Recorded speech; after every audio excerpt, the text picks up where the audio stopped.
नमो भगवते वासुदेवाय।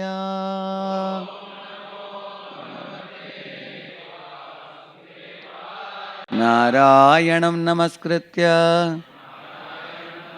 नरं चैव नरोत्तमं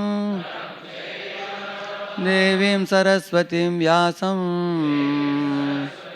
ततो जयमुदीरये। नष्टप्रायेष्वभद्रेषु नित्यं भागवत सेवया भगवत्युत्तमश्लोके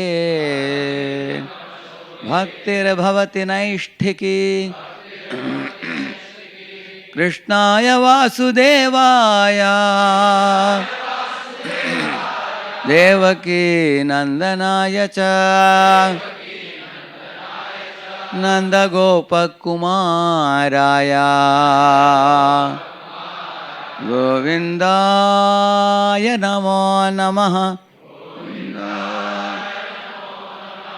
We are reading from the 11th canto of Srimad Bhagavatam, 5th chapter, text number 33. ध्येयं सदा परिभवग्नमविष्टदोहम्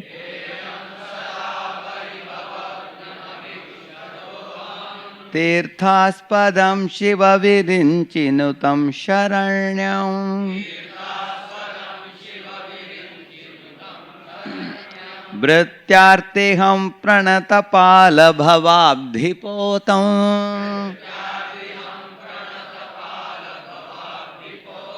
वन्दे महापुरुषते चरणारविन्दम्। ध्येयं सदा परिभवग्नमभीष्टदोहम्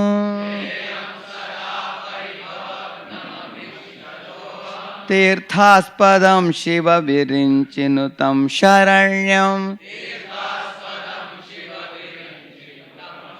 भृत्यार्तिहं प्रणतपालभवाब्धिपोतम्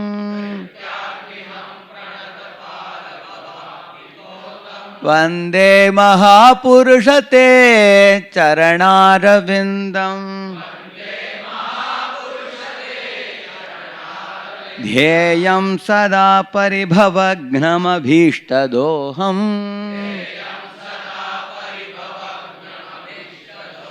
तीर्थास्पदं शिवविरिञ्चिनुतं शरण्यम् भृत्यार्तिहं प्रणतपालभवाब्धिपोतम् वन्दे महापुरुषते चरणारविन्दम्।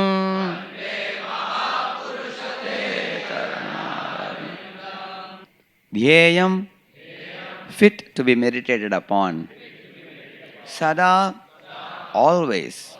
Paribhava, the insults of material existence. Gnam, which destroy. Abhishta, the true desire of the soul. Deham, doham, which amply reward. Tirtha, of all the holy places and great saintly personalities. Aspadam, the abode. Shiva Virinchi, by the greatest of the demigods, Lord Shiva and Brahma. Nutam, which are bowed down to. Sharanyam, most worthy of taking shelter of.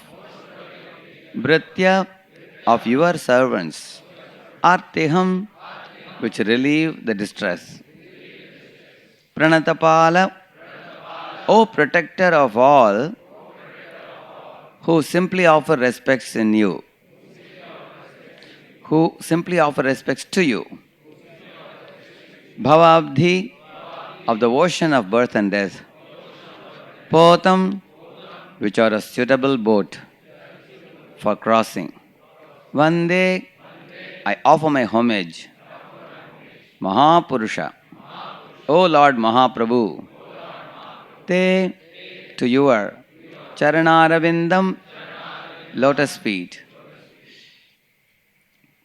Translation and purport by the disciples of His Divine Grace, His Bhaktivedanta Swami Prabhupada, Srila Prabhupada ki. My dear Lord, you are the Mahapurusha, the Supreme Personality of Godhead, and I worship your lotus feet, which are the only eternal object of meditation. Those feet destroy the embarrassing conditions of material life and freely award the greatest desire of the soul, the attainment of pure love of Godhead. My dear Lord, your lotus feet are the shelter of all holy places and of all saintly authorities in the line of devotional service, and are honored by powerful demigods like Lord Shiva and Lord Brahma. My Lord, you are so kind that you willingly protect all those who simply bow down to you with respect, and thus you mercifully relieve all the distress of your servants. In conclusion, my Lord, your lotus feet are actually the suitable boat for crossing over the ocean of birth and death, and therefore even Lord Brahma and Lord Shiva seek shelter at your lotus feet. In this way, Lord Sri Chaitanya Mahaprabhu's lotus feet are glorified here. He is called as a Mahapurusha, and how his lotus feet are the object of meditation for great saintly people as well as great demigods like Brahma and Shiva, and how his lotus feet bestows both freedom from samsara or freedom from suffering on one hand, on the other hand, they bestow pure love of God for those who take shelter of the lotus feet. And all we need to do, this translation says, is just bow down our head in submissiveness to the lotus feet without reservation. And for those who do it, they are at once accepted by the Lord as His own. And then Lord bestows all His mercy upon them.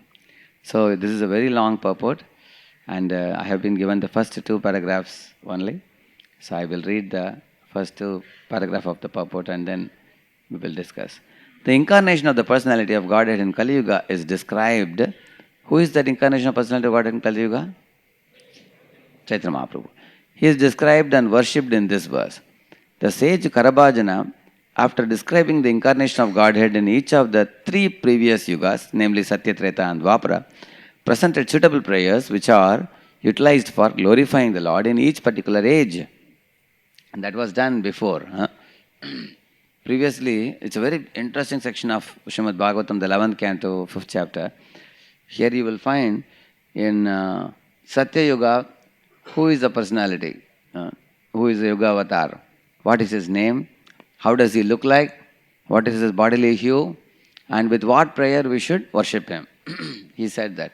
And not only that, and in that age, what was the quality of people? Like Nirvairaha, Shantaha, Samadarashanaha. Like that, there are many qualities of the people given in Satya Yuga. They were free from envy. They were totally 100% pious and religious. They were very enthusiastic for practicing religion and everything. Then the Treta Yuga, the living entities were, it is said they were Brahmavadinaha. They were always studying the Dharmishtaha. Dharmishta means they were very religious. Brahmavadina means they were always absorbed in worshipping the Supreme Lord. And then when you come to the Dwapara Yuga, it says there is only one quality in Dwapara Yuga. Gradually it reduces. In Satya Yuga, 6 qualities are said. Treta Yuga, 2 are said. And Dwapara only 1. Jignasava. Little inquisitive. They just want to know what Shastras are saying. Whether they will follow or not, God knows. But they just want to know. Take a, what are this? Jignasava. But in Kali Yuga, the Jignasa also is gone. When you go and show the book, not interested, they say. So we asked His Grace Vaisheshika Prabhu. Prabhu, one boy told, Prabhu, when I was distributing book, I showed Bhagavad Gita. One boy said, I am an atheist. He said. And Prabhuji said, you should tell him, oh, you are an atheist. Wonderful. This book is exactly for you. This book is written for atheists so that they can read and understand what the truth is.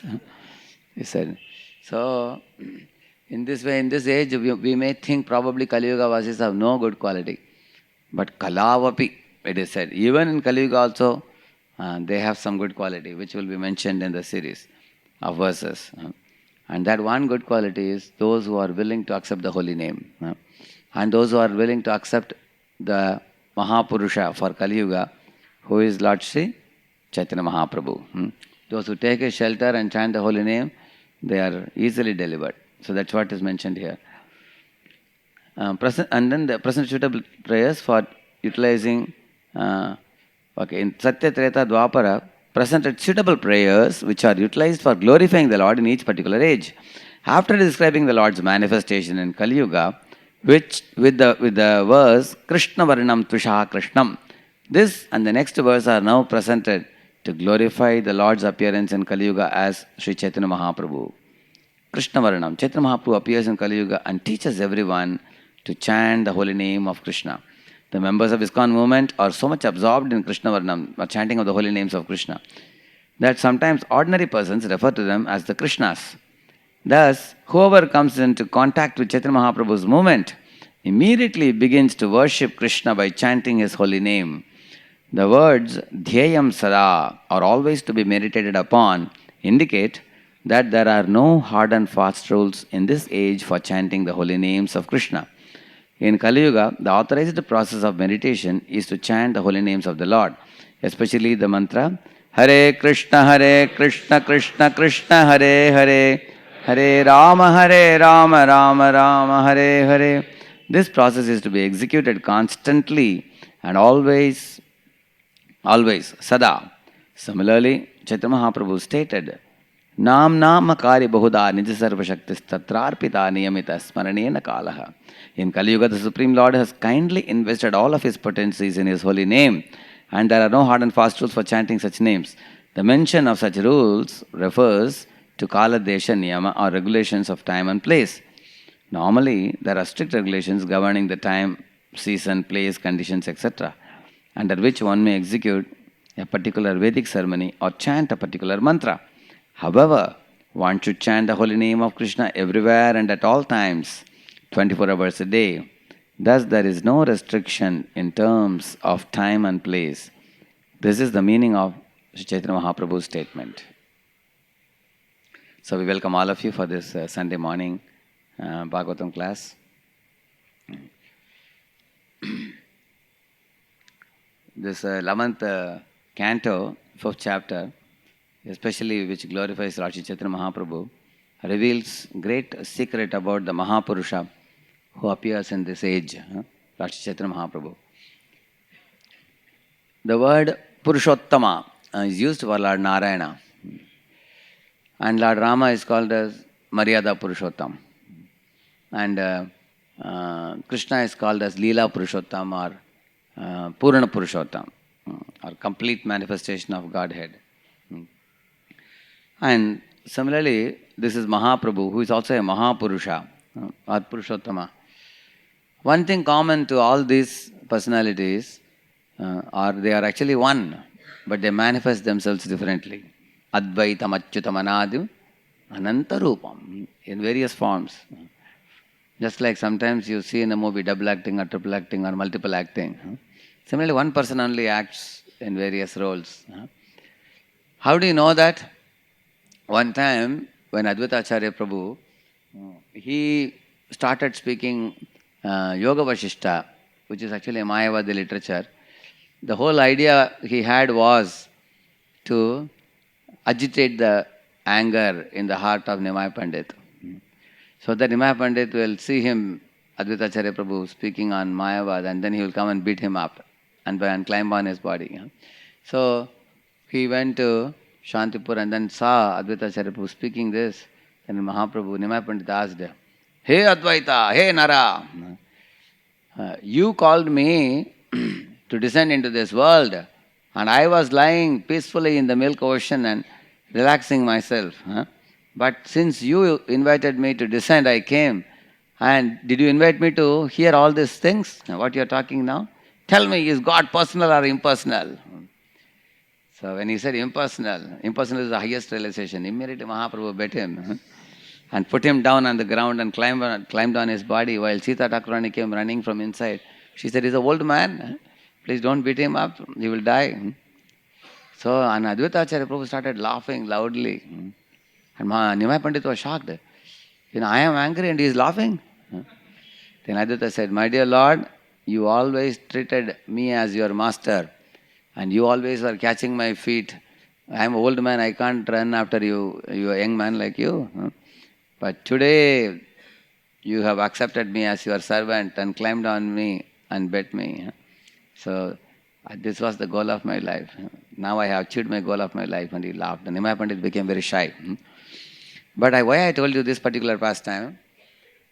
Lord Chaitanya Mahaprabhu says that I was lying in the milk ocean because the one who is lying in the milk ocean, or Lord Krishna, or Rama, or Chaitanya Mahaprabhu, all these personalities are absolute truth, or supreme personality of Godhead. So they are the same person, but they manifest themselves differently to exchange different rasas with different devotees. Therefore, on one hand, one should be able to see the oneness in all these forms of Krishna, Ram, Vishnu, and Chaitanya Mahaprabhu. They are all Purushottama. At the same time, we worship them in a particular specific form, like for example, as Chaitanya Mahaprabhu in the age of Kali Yuga. But he is only one person ultimately, one supreme person. And that Purushottama has a lotus feet which is glorified here. In the translation we read it. He says this lotus feet are sought by Shiva and Brahma. And all the saintly people worship this lotus feet.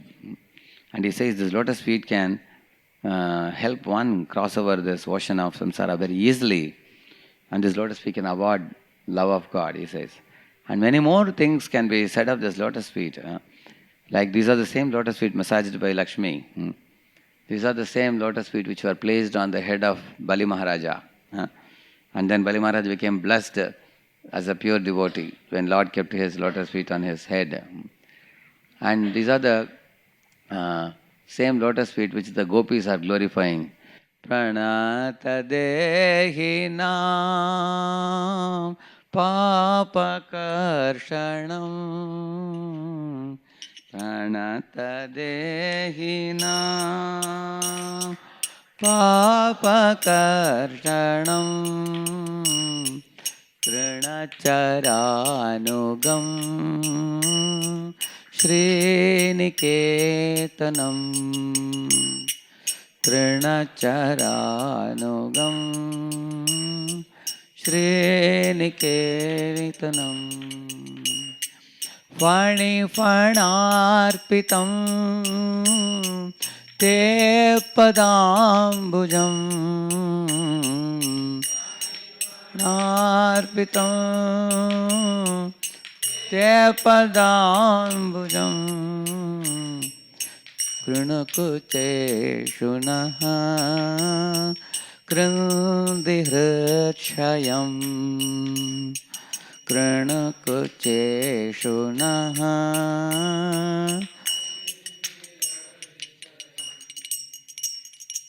See, gopis are saying, Pranata dehinam papakarshanam. My dear Lord, anyone who surrenders to your lotus feet, in their heart there is a mountainous amount of sinful reactions, and the dust of your feet destroys that mountain into powder, they are saying. Then they are saying, Trinachara Anugam.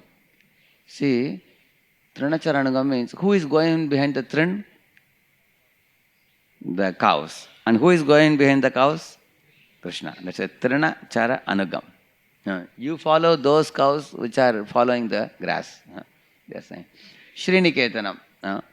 And you are the husband of goddess of fortune.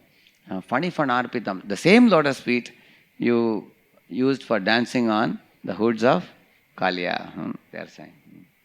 And te padambujam. You gave the dust of your lotus feet to even the sinful Kaliya also. Very mercifully, because his devotees, his wives were great devotees.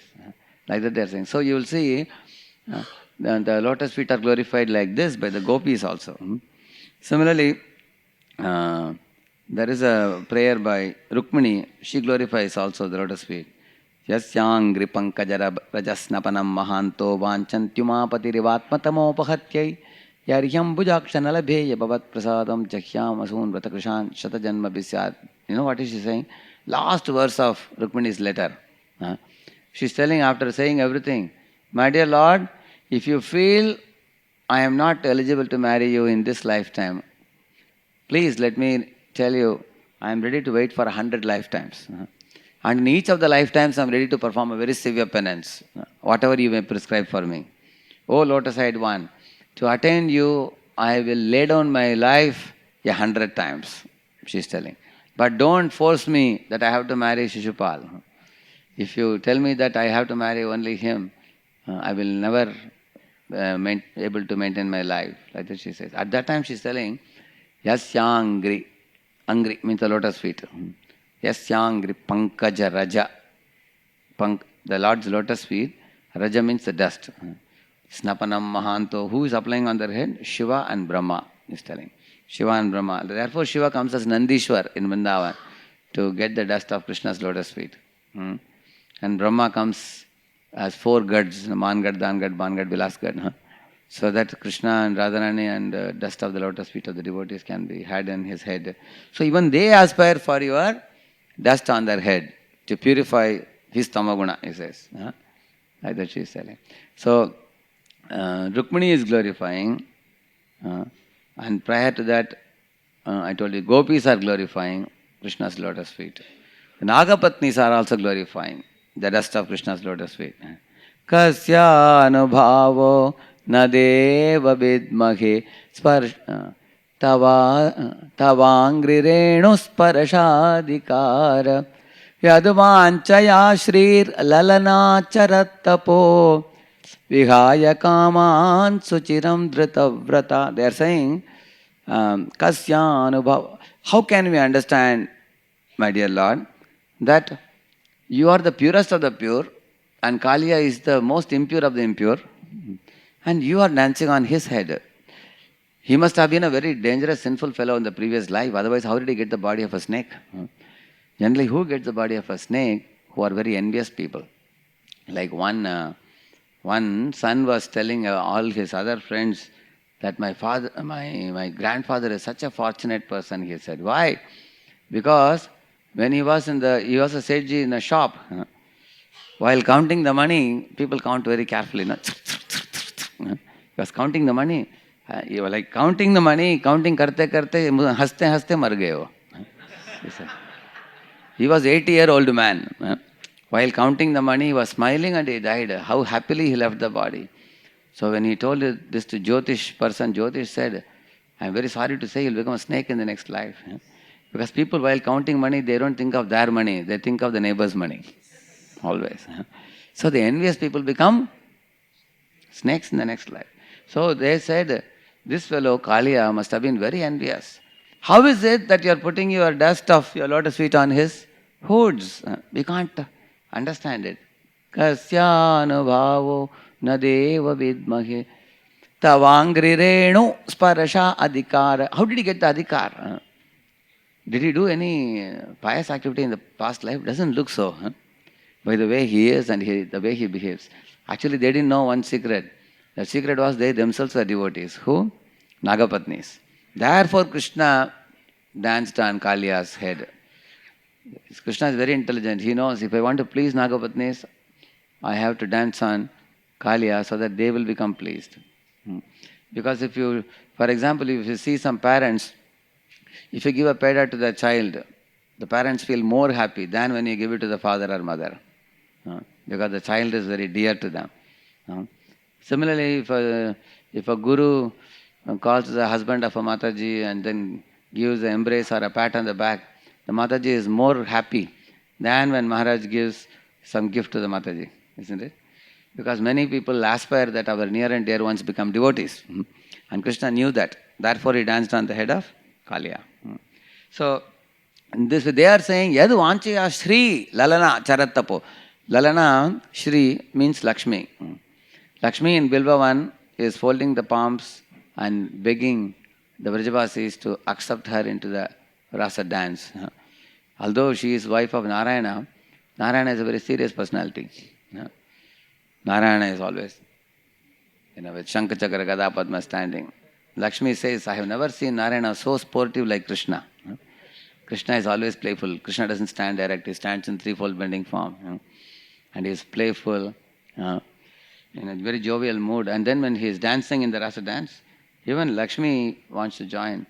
But he is unable to join because all the gopis are all very simple, rustic village girls, and she is unable to become like them. But she is aspiring for that dust of Krishna's feet. Even Lakshmi. So Lakshmi is aspiring, Shiva Brahma are aspiring, and he is glorified by Rukmini, by gopis, by Nagapatnis. All this I told you. All this is explanation about only one thing about Krishna's lotus feet. Now, once when Vishwamitra was taking Lakshman and Ram along with him, Ram Lakshman asked, "My dear sir, now we have killed Tatakavad. Tatakavad is over. And Subahu, Maricha, they're all finished. Now, is there any more demons about to come? Or what do you want us to do? Do you want us to stay with you? Or you want us to go back to palace?" They asked. Vishwamitra said, "There is one very important business to be completed. So you both come with me." So he took them to Mithilapuri. Before entering Mithila, at the entrance of Mithila, there was a place where Vishwamitra showed them the place. It was actually a place of the Brahmins and sages and saintly people, which had now become completely barren and completely dusty. It was like a God-forsaken place because all of them had left that place and gone away. Nobody was residing there. So there was a thatched hut there. So he told Ram that you have to go inside the hut, come with me. So he took Ram. As soon as Ram entered the hut and put his foot on a stone, that stone turned into Ahilya immediately next moment. Because long before, Gautam Rishi had cursed Ahilya to become a stone because of her wrong dealing, wrong movement with Indra in another form. That's another story.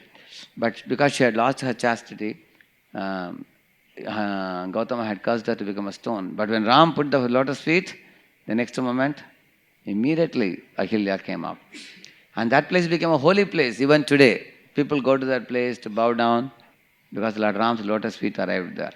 So as soon as Lord Ram's lotus feet arrived there, and thousands of people started coming to that place. Even today, that has become a worshipable place. Therefore, if some sadhu Mahatma comes to your house, you will see people generally will say, "हम लोग धन्य हो गए हैं, आपके श्री चरण हमारे घर में पधारे हैं." Like that people will say. Sri Charan means lotus feet. What about me, the whole person I have come? Why only you say Sri Charan has come? Did I cut my leg and send it to your house? But why we say, amongst all the parts of the body of a great saint also, the most important part is the lotus feet, where the mercy is there. By taking the dust of the feet on one's head, one can, make tremendous advancement. Similarly, when Lord Rama put his feet, he is also Purushottama. Till now I was telling about Krishna. Now I told you an example of Rama. Rama's lotus feet also. So that lotus feet dust is so powerful. It transformed Ahilya back to her original form. In this way, you will see the Lord's every limb of his body is spiritual and powerful. Till now I have been speaking about the lotus feet. Now, for example, we can say something about Krishna's eyes, lotus petal-like eyes. When he glances at the coward boys who have died due to the Kaliya's poison on the bank of Yamuna, all the dead coward boys return back to life. Similarly, in Aghasura's mouth, all the dead boys, coward boys, they come back to life when Krishna glances at them. So his glance is so powerful. Simply by seeing, he can bring people to life, which means he has Amrita Varsha from his eyes, Amritamaya eyes. By seeing, he can bring people to life. Similarly, the sun and moon are the two eyes of the Lord also, which are hot eye and cool eye, which is glancing over the Prakriti and producing Maya Adhyakshena Prakriti, and it is producing vegetables and fruits and cereals and spices and everything. And there is a greenery everywhere, gardens are blooming with flowers, the trees are laden with fruits, the rivers are full of water, the ocean is full of minerals. All this is possible by the glance of sun and moon, like that. So Lord's sun and moon eyes are very powerful in producing everything, all necessities for all his children, 8.4 million species of life. Similarly, on the dawn of creation, Lord glances at the spiritual world, picks up all the living beings and puts them in the material world. So powerful is his glance. Saha aikshata, saha asrijata. Asrijata means he does srishti. And then he glances and picks them and pushes them simply by moving his eyes. Can you imagine how powerful are his eyes? So, therefore, we pray to Lord that please glance upon me, so that by your glance all the impurities in me will be gone. So we come in front of the Lord and bow down at his lotus feet, and we put ourselves within the range of his eyes. You see, for a child to be within the eyes of the mother is always safe. Correct, no? Like the mother is in the kitchen, her one eye is in the cooker, another eye is on the child. Correct, no? And the child is playing with the toys and making a certain type of sound, so mother can understand, let him enjoy. But then if the child makes a different type of sound, then mother will give up the kitchen and run to the child. So it is good for the child to be within the radar range of the mother. Similarly, we have to be within the radar range of guru and seniors. So we are also safe. If you go out of radar range, they will wonder, where is the object? Not to be seen, where is this fellow gone? So therefore, one should regularly come to the temple and put themselves within the glance of the Lord. Then one is safe and protected. There is one famous verse. Darshana dhyana samsparsha matsi kurmi cha pakshini. This verse says, the fish keeps an eye on the fish children. By that, the fish protects the children fishes very nicely. Similarly, the Lord glances at the devotees and protects them. So we can, in this way, talk about every limb of the body of the Lord. About the lotus feet, about the eyes, about his hands, which give blessings also. About his chest. So, here especially the highlight is Vande Maha Purushate Charana Rabindam. That is actually the focus here. So, the Supreme Lord Purushottama, he is the supremely pure, and he manifests himself in various forms in different times.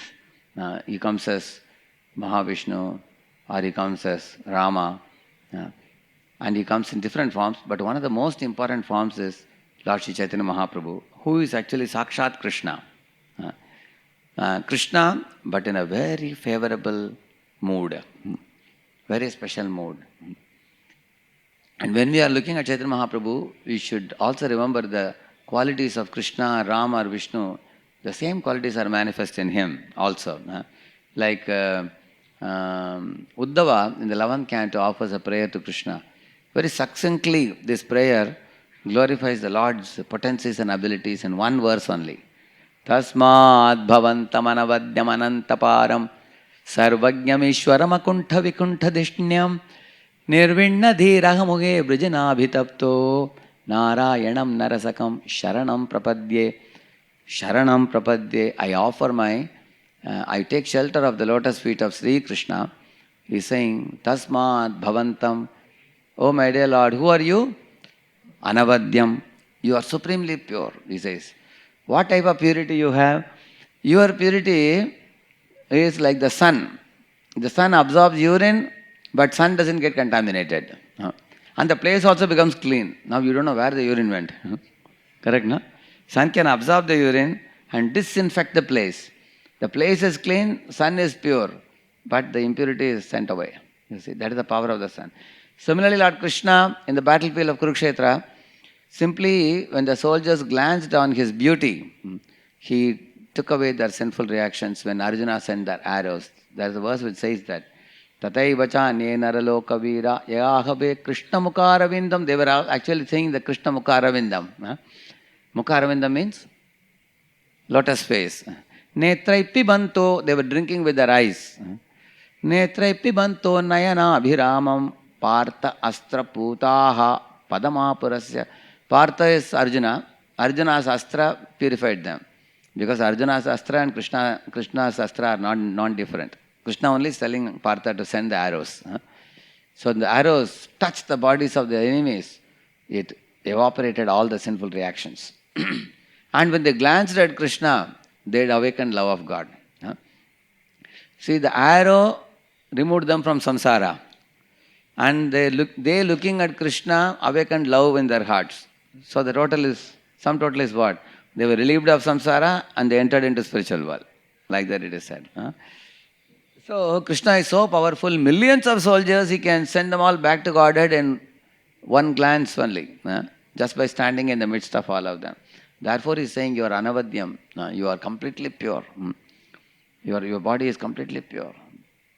And also, Krishna's body is always fragrant. You all know Putana's body, when it was cut into pieces and burned, what smell came? Nasty smell came? Huh? What smell came? Fragrant smell, like sandalwood fragrance. Why? Because the two lips of Krishna touched her body. That's the only reason. Can you imagine? Just the two lips of baby Krishna touched the body of Putana, because of which the whole body of Putana became fragrant, like attar or like kasturi. So that is Krishna's purity. In order to know the fragrance of Krishna's lotus feet, therefore every morning after offering to deities, when you smell it, you should remember, this is the way Krishna's lotus feet smells. So that is the fragrance of every limb of his body. So, he is saying, Tasmad Bhavantam Anavadyam Anantam. Anantam means this Purusha exists from the dawn of creation. And even before the dawn of creation. And he will exist for all time to come. He will never be destroyed. See, generally, any young girl in a marriageable age is looking for a husband who will be handsome, who will be earning a good money, who will also be strong enough. You should not be too weak. Not that you blow, he flies away. They want little healthy fellow, and also earning good money also. He can purchase all her necessities also. Correct, no? And you should be handsome also. And you should be gentle in speech, good behaved, nicely behaved with her. And she can take shelter and live in his custody, and he will give her house, car and facilities and everything. And she thinks that I can live with this husband forever, ever after, happily. Everybody aspires. Similarly, the jiva also is like a woman, is like a prakriti. And he is looking for a boss. Which is the master I can take shelter of? And that master should be handsome, he should be gentle in speech, he should be very strong, and he should be a possessor of all the opulences. When one sees like that, so in this world, many of the people go and take shelter of IT companies, because IT company bosses are able to give them good money. So they go to IT companies because there is a potential to go abroad and you can make more money. And they think, I can then have all the opulences. People go. And sometimes the boy works very hard for a boss, thinking that the boss will give me promotion, but the boss gets transferred and goes elsewhere. Isn't it? Or the company puts him on bench and removes this fellow. Whereas Krishna is Anantam, he says. Anantam means he is a master who will never die. He will always exist. So whatever good work you do for him will not be forgotten even after you die also.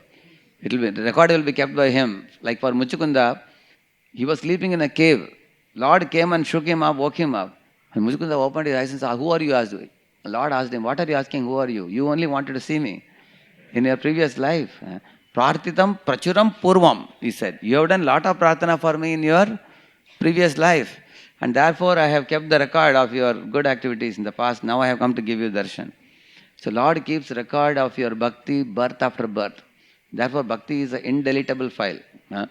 It's permanently recorded by the Lord. So he said, Anantam. You are the master who is worthy to be served because you never die. I can go on serving you and you will never forget. And aparam, Ananta param means what? There is no jurisdiction for you. Like Yamaraja has jurisdiction only over sinful living entities. Isn't it? Our Prime Minister of India has jurisdiction only within India. Correct. Our Chief Minister has jurisdiction only within Maharashtra. Everybody has a jurisdiction. But for Krishna, there is no jurisdiction, he said. Why? You went to Yamaloka and brought the son of your Guru back. Because Krishna went to Yamaloka and told Yamaraj, my Guru's son is here, please get him. And then he put him in the front. And then Yamaraj asked, what about his sinful account? Krishna said, in my name you write it off. He said, Guru Putra Mighani Tam Nijakarmani Bandhanam Anayasva Maharaja Matshasana Puraskritaha. You cancel all his sinful account and send him with me. Who can say that? Only a person who is a master of Yama. Only he can tell Yama to cancel it. Similarly, Krishna goes to the Mahavishnu Loka to get those 4 children back. I don't want to get into their pastime because I will lose time. You all know it. You will read in the Krishna book. One Brahmana's 4 children were stolen away somehow, and then Krishna took Arjuna to Mahavishnu Loka. You see, what Mahavishnu told him, Dujatmajame yuvayo didrikshuna, is telling, oh Krishna and Arjuna, only to get a sight of you, I stole these 4 children. Like that Mahavishnu is telling. Now, Arjuna was very, see, it is said about Arjuna, Nishamya Vaishnavam Damam Partha Parama Vismitaha. When he saw Mahavishnu Loka, Partha Parama Vismitaha, he became very amazed by seeing the Mahavishnu's abode. Yat kinchit paurusham pumsam mene Krishna anukampitam.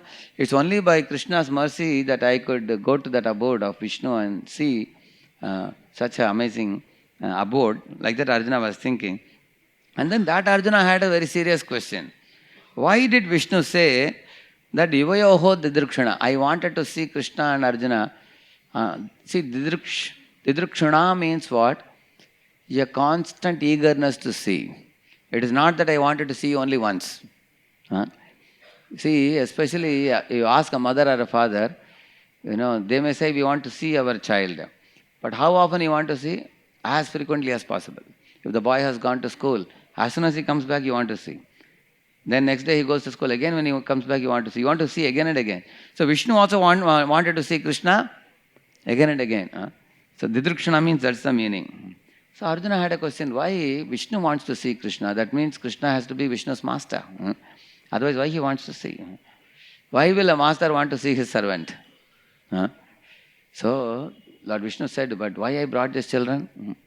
Because he knew very well that in Dwaraka, nobody can enter into Dwaraka. Even Vishnu cannot sneak into Dwaraka and get darshan of Krishna because Dwaraka is a very secure, protected place. And not only that, in Dwaraka, Vishnu could have sent his servant to steal the children. But nobody can be stolen from Dwaraka without Krishna's permission. Because Govinda Bhujaguptayam, Dwaravatyam, it is said that Dwaraka is protected by Krishna's arms. Therefore, Mahavishnu himself stole those 4 children. And he knew that for the sake of Brahmana's happiness, Krishna will come to me. So Krishna is going to Mahavishnu Loka, Krishna is going to Yamaloka, he is going to Varuna Loka and bringing his father back, Nanda Baba, isn't it? So there is no jurisdiction for Krishna. He can go anywhere and do anything. Nobody can control him. Because he is God, that's the meaning. So, Tasmat Bhavantamanavadyamanantaparam Sarvajnam, he is all-knowing. All-knowing means he knows our past, he knows our present, he knows everything about who we are and what is our account. He keeps it and he will never forget it. And he is all-knowing and he is the master of Akunta Vikunta Dishnya, means the spiritual abode where there are no miseries. And he is the master of that. So he said, therefore I surrender myself to you, my Lord. Like that. Who said? Uddhava said to Krishna. Now all these things I told you now, they are not only applicable to Krishna, they are also applicable to Chaitanya Mahaprabhu, because Chaitanya Mahaprabhu is also Krishna only. Whether it is Chaitanya Mahaprabhu or Ram or Krishna, Vishnu, they all are Anavadyam. They all are Supreme Personality of Godhead. But Krishna is the original candle. And all other Ram, Vishnu, they are all like subsequent candles. Ramadi Murti Shukalani Yamena Tishtan. But Chaitanya Mahaprabhu is Sakshat Krishna.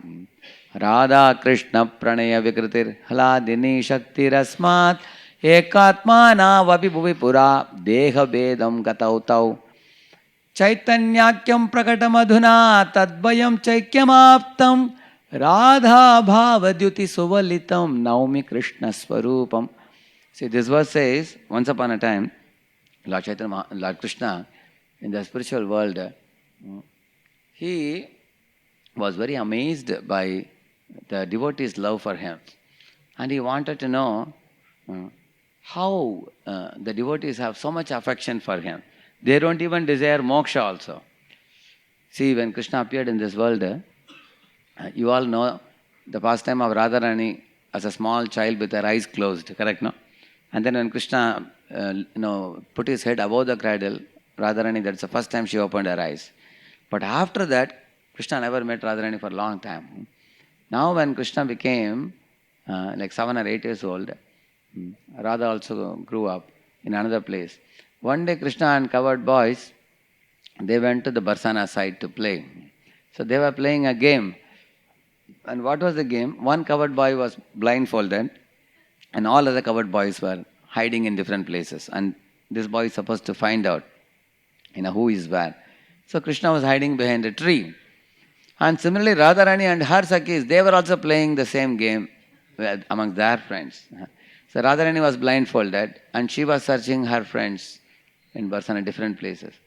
So Radharani came to the tree behind which Krishna was hiding, hoping some coward boy will come.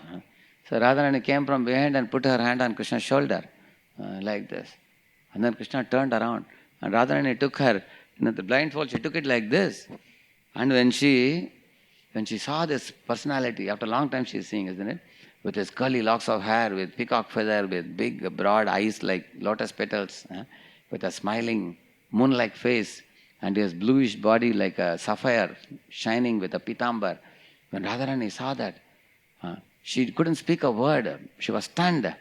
And when Krishna saw Radharani's golden complexion form, beautiful, similar, very attractive form of Srimati Radharani, as soon as he saw her, instantly he fainted unconscious.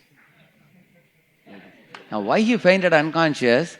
Because the Lord is amazed by simply seeing his devotees.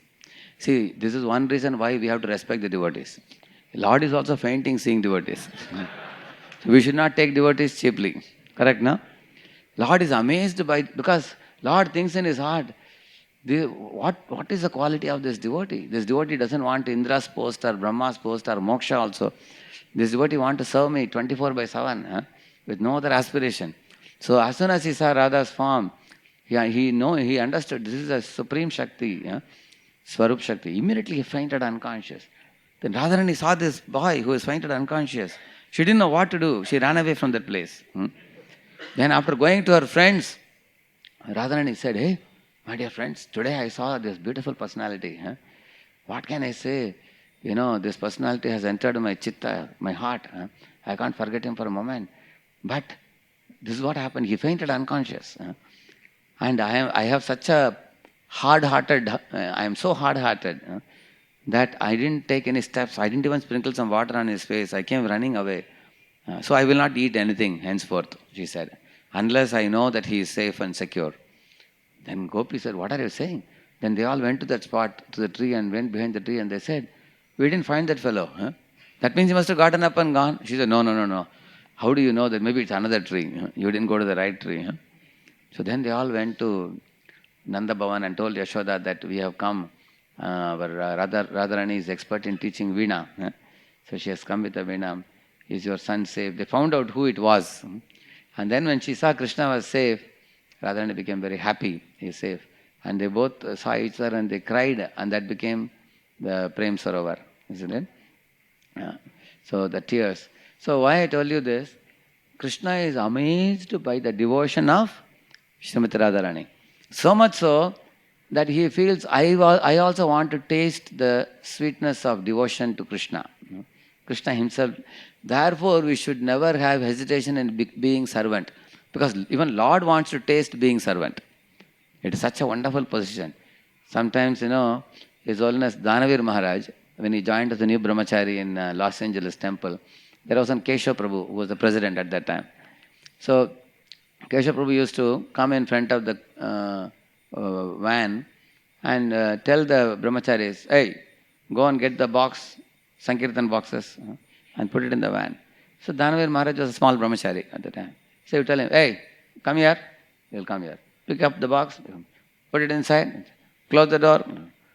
Then Danavir Swami was a very young brahmachari. He said, "Am I a servant that he is actually ordering me?" Like that he thought. He said, and later on he said to himself, "Yeah, actually I am servant only because philosophy says I am servant. Not only servant of the servant. So, but when he was a small new brahmachari, it was hurting to his ego, he says, that any of us, if somebody is commanding us, we feel little insulted. Correct, no? So, therefore, one should not feel insulted. If somebody calls us servant, we should know that they have reminded us of our actual identity. Correct, no? That is a fact, actually. One time my spiritual master was telling, if somebody ridicules you that you are very small. So he said, you should tell him that you are looking at my body and you are calling it small. Actually, I am much more smaller than that. I am only Balagra Shatabhagasya, 1/10,000th of the tip of the hair. Huh? I am smaller than what you think of me as small. Correct, na? He said, so where is the question of getting humiliated? In fact, his humiliation also is a glorification. You understand why? Because he is thinking I am this much small, but I am actually even more smaller. Huh? Either he said. So one shouldn't fear being called a servant. Because Krishna himself wants to experience the joy of being a servant. So, therefore, there are many pastimes that Krishna does in the spiritual world, and which give the reason for how, at one particular point of time, namely 500 years ago, on this earth, he descends as this Mahapurusha, who is Lord Shri Chaitanya Mahaprabhu. But Chaitanya Mahaprabhu did not want to come with a big pomp as God, as he came as Krishna, Ram, or anybody else. He wanted to keep himself hidden for various reasons. One reason is he wanted to taste the devotional service without being overtly glorified by people as God. Therefore, if somebody would call him God, he would plug his ears and say, Vishnu, Vishnu, Vishnu, he would say. But based on the records in the scriptures, everybody knew that he is none other than Krishna himself. As the Krishna Varnam Tushak Krishnam, these verses say. Even Gargarishi said, out of the 4 colors, he said, all the 3 colors have appeared before. The 4th color is the golden one. The Rakto Pitas. So in that he says, in that Pita, the yellow form or the golden form, in which Lord Chaitanya Mahaprabhu appears. So the Mahaprabhu's appearance is also predicted by Prahlad Maharaj in one of his verses, where he calls the Lord as a Triyugi. Now, Triyugi means he appears in 3 yugas as Supreme Lord, but in the 4th yuga he comes as a Kalau Chan Abhavad, he says. He comes in a covered form. And there is a reason why he comes in a covered form. Because in Kali Yuga, in the 10th canto, it is said, like Jugunu? Jugunu means like a glowworm. The glowworms in the trees at night, they give out little light. And they are very proud that we can, we are emanating some light. But can you use that light to cross the road or walk in the road? That's not enough. Only moonlight is necessary, isn't it? Similarly, in this age of Kali Yuga, many Jugunu-like, glowworm-like organizations will crop up. They will call you, come here, we will make you happy. Be in the present. Don't worry about the past or future. Be positive. Think good about yourself. There are so many organizations which talk how they can make you happy. But many of them have no Shastric basis at all. They don't talk one word from Shastra. They are all arising from the fertile 200-gram grey matter of somebody. There are many organizations like that, if you see. They are all compared to the Jugnu or glowworm. And Lord Chaitanya Mahaprabhu's movement is compared to the moon. Sometimes the moon is also covered by the cloud, but when the cloud moves, then the moon can give light. Now we all have, taken birth in this world when the moon is giving light. The moon of Gaurachandra, Lord Chaitanya Mahaprabhu is giving out light, and we have come at the time when Mahaprabhu has appeared 500 years ago, and his movement is now in a flourishing mode. And this is all predicted in the scriptures, how the holy name will go all around the world. And so therefore, Lord Chaitanya Mahaprabhu appears especially as a yoga avatar to spread the chanting of the holy name. See, in the second para he says, Dheyam Sada, always you should be meditated upon. Therefore we chant Jai Sri Krishna Chaitanya, Prabhu Nityananda, Shri Advaita, Gadadhara, Srivasadi, Gaura Bhakta Vrinda. They indicate that there are no hard and fast rules in this age for chanting the holy names of Krishna. And in Kali Yuga, the authorized process of meditation is to chant the holy name of the Lord. And then the Mahamantra is given. You see, there are no hard and fast rules. Means, in the Vedic chant, there are many hard and fast rules. You all know this. In Bhagavatam, we read, one fellow wanted to get a child to kill Indra. Tvashta, correct now. So while offering the ahuti, he said, Indra Shatroho. Little elongated pronunciation he made. So instead of getting a child to kill Indra, he got a child who will be killed by Indra. In Sanskrit, slight pronunciation mistake you make, the meaning can become different. Brajajana palana asurakula nashana, if you say. So that is the meaning of that. But if you say Brajajana palana surakula nashana, that's what. Surakula means demigod. Lord doesn't kill the demigods. He kills whom? Asurakula nashana, correct, no? So therefore in Sanskrit, one mistake you do, the whole meaning gets completely changed.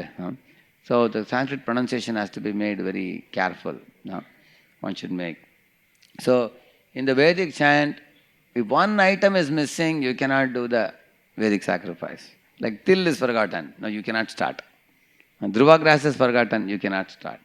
And it has to be done at a particular time. There is Rahu Kal, and there is a Shubha Kal. Like marriages are done at a particular period of time. Similarly, Yajna, to start Yajna, there has to be a particular Shubha Tithi and Shubha Muhurta, both. Tithi is also important. Muhurta is important. And also the Brahmana should be very learned in the Vedic mantras, and they should be able to recite the mantra very precisely without any committing mistake. Because if they commit mistake, the meanings will change. They will not remain. So that means the Brahmana should be properly learned also. See how many conditions you have to perform yajna. You need multiple ingredients. So the Brahmanas perform all this kind of Vedic sacrifices. But for the chanting of the holy name, you don't need anything. Even if you cannot pronounce very nicely. There was one boy in IIT days, he came to our classes. And he told Devamrit Prabhu in those days that your students, they are chanting Hare Krishna, they're chanting. He said, they should chant Hare Krishna, Krishna, Krishna, Hare, like that they should chant. Hare Rama, not Rama. Of course, he gave us pronunciation class for 2-3 weeks and then disappeared. Never came after that. That was. So some people are more particular about Sanskrit pronunciation, but they are not becoming devotees, you see. On the other hand, people who are still chanting Rama, Rama, Krishna, Krishna, they are still here around. Correct, no? Because Krishna is a Bhavagrahi. Correct, no? He is a Bhavagrahi. So, therefore, in this organization, even if one may not be a very great Sanskrit pronouncer, or even if one may not be very meticulous about the ingredients, therefore he says there are no hard and fast rules. You see, after the Vamanadev Leela got over, Vamanadev was still standing. And Bali Maharaj was already sent to Sutala Loka. He went away. And Shukracharya was also standing. Nobody else was there. All other people had gone away. Now Lord is standing and Shukracharya is standing. And Lord wanted to joke with Shukracharya. So Lord told Shukracharya, hey Shukracharya, what went wrong with your disciple? That he lost all the 3 worlds. Now he became bankrupt. What went wrong with your disciple? Shukracharya said, my Lord, what are you saying? He didn't go bankrupt. In fact, he got the owner of all the 3 worlds, which is yourself, as his doorkeeper in the Sutala Loka. So there is no loss for him. And then he quoted one mantra, one shloka. Mantratas tantratas chidram deshakalarha vastutaha sakalam karoti nischidram anusankirtanam tava. He says, if somebody does sankirtan, he's saying sakalam karoti nischidram. He's saying, chidram means whole. Desha, Kala, Vastu. In this, if there are some mistakes, those holes are all covered up when you chant the holy names. Like that is saying. Mantratas, tantratas, chidram. While doing the mantra, tantra and all these things, any deficiencies may be there. Like sometimes when we do deity worship, at the end we say that, whatever mistakes I committed, in my chanting of the mantra, please kindly forgive me. Like that we chant a prayer. Similarly, here he says that when you chant Hare Krishna, Lord doesn't take any offense with your pronunciation. Morning time we have to chant, early morning. But if you didn't complete the round, then you can chant at night also, or in the afternoon also. So that freedom is there. Whereas for the certain Gayatri mantra means, you have to chant at the Sandhya Kal only. Prataha Sandhya, Madhyanika Sandhya, Sayam Sandhya. Whereas Hare Krishna you can chant any time of the day. There is no restriction. Is it not true? And Gayatri, there is a fixed count how much you should chant. But Mahamantra, there is no count. You can chant as many as you want. The more you chant, better it is. See, there is one statement made here that one should constantly and always chant, it is said. Do you know what will happen if you regularly chant and regularly perform devotional service? We will see the Lord eye to eye. That promise is made in the scriptures.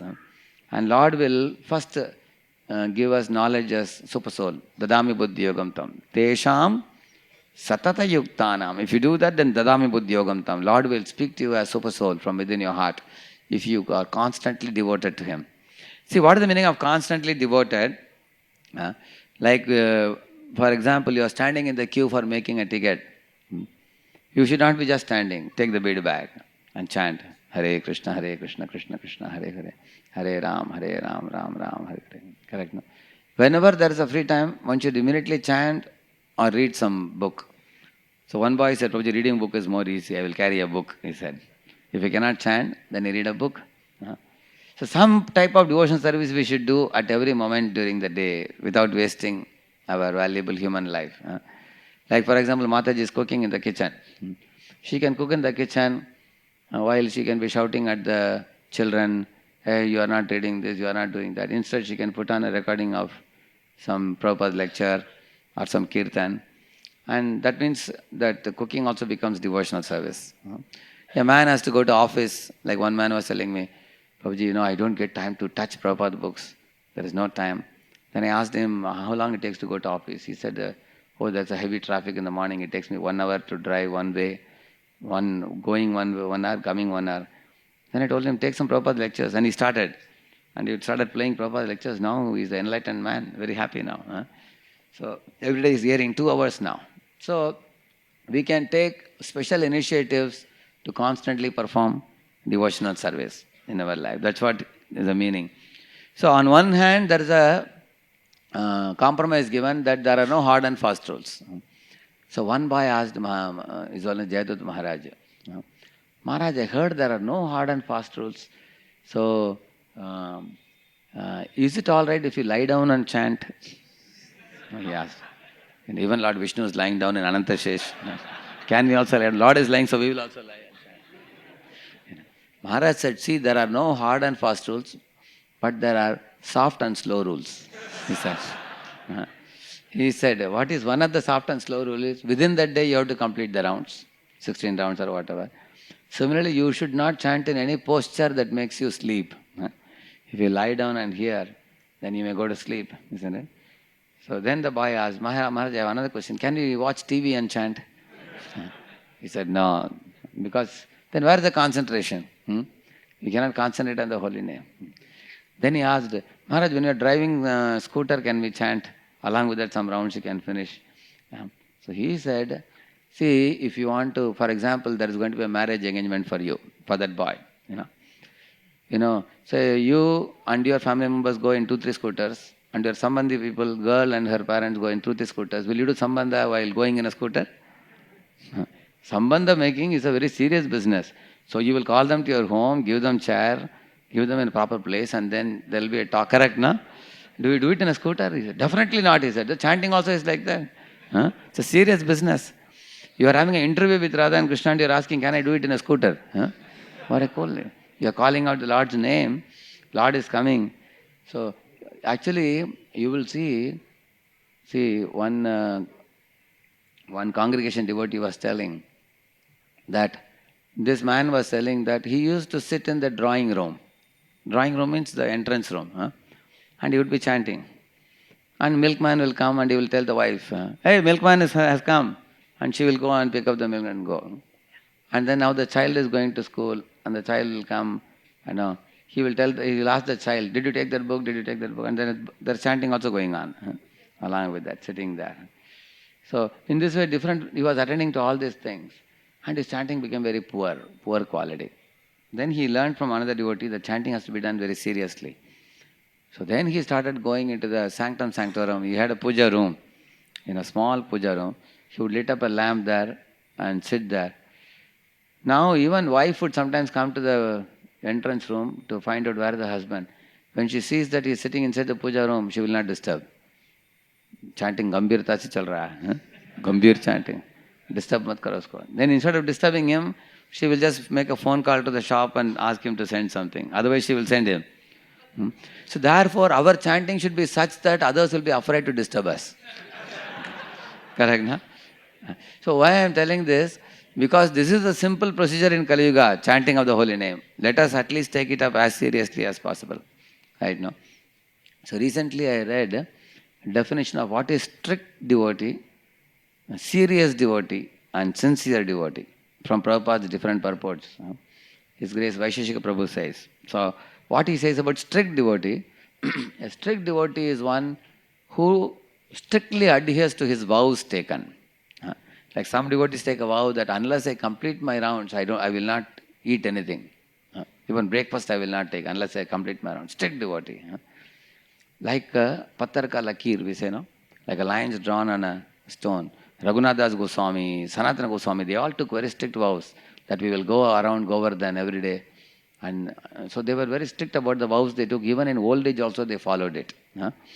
So all of you sitting here, you all have taken some vows that every day we will chant 16 rounds and follow the 4 regulative principles.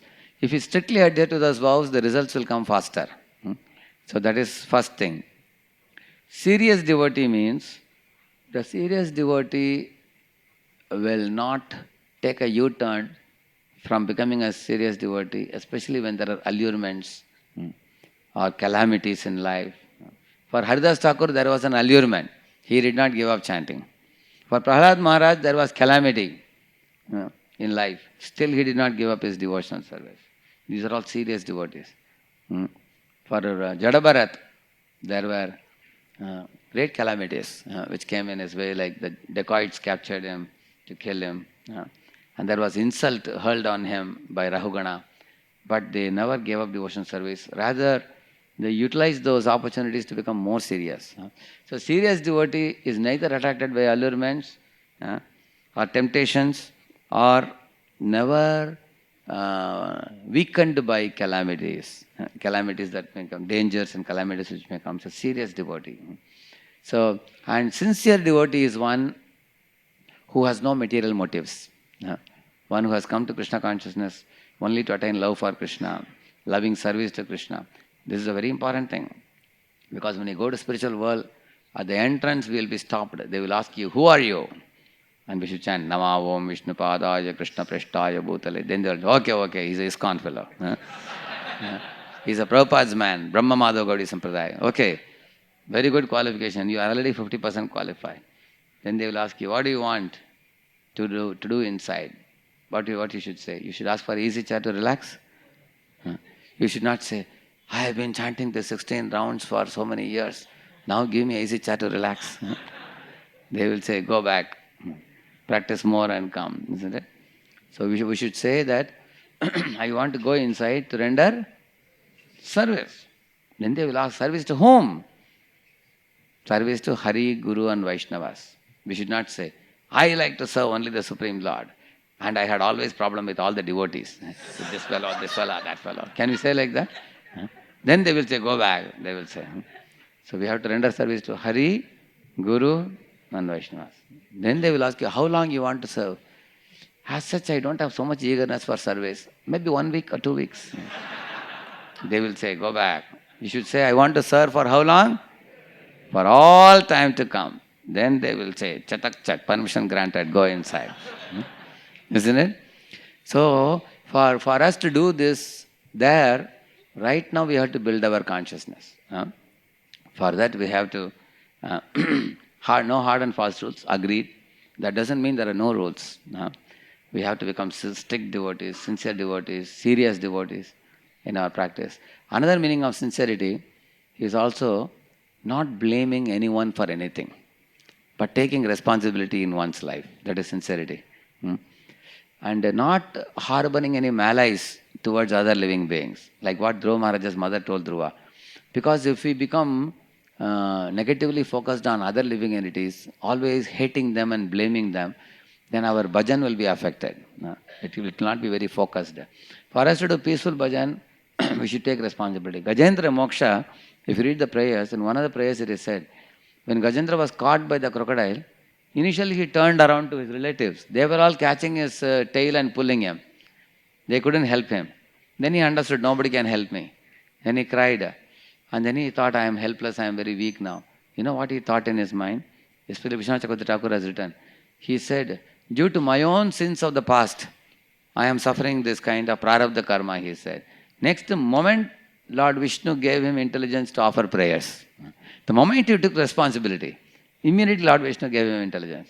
So we also, in our lives, instead of blaming the other living entities for our problems, if we take responsibility, then Lord will give us dadami buddhi yogam tam yenamam payantite. To return back to Him, He will give us the buddhi. Actually, by not blaming others, we will have no quarrel with anybody in this world. We can peacefully do our bhajan very nicely. So in this way, the chanting of the holy name is taught by Lord Sri Chaitanya Mahaprabhu. He is a Mahapurusha for this age, and he is the most merciful personality who kills not the demons, but the demoniac mentality in the hearts of all the living beings.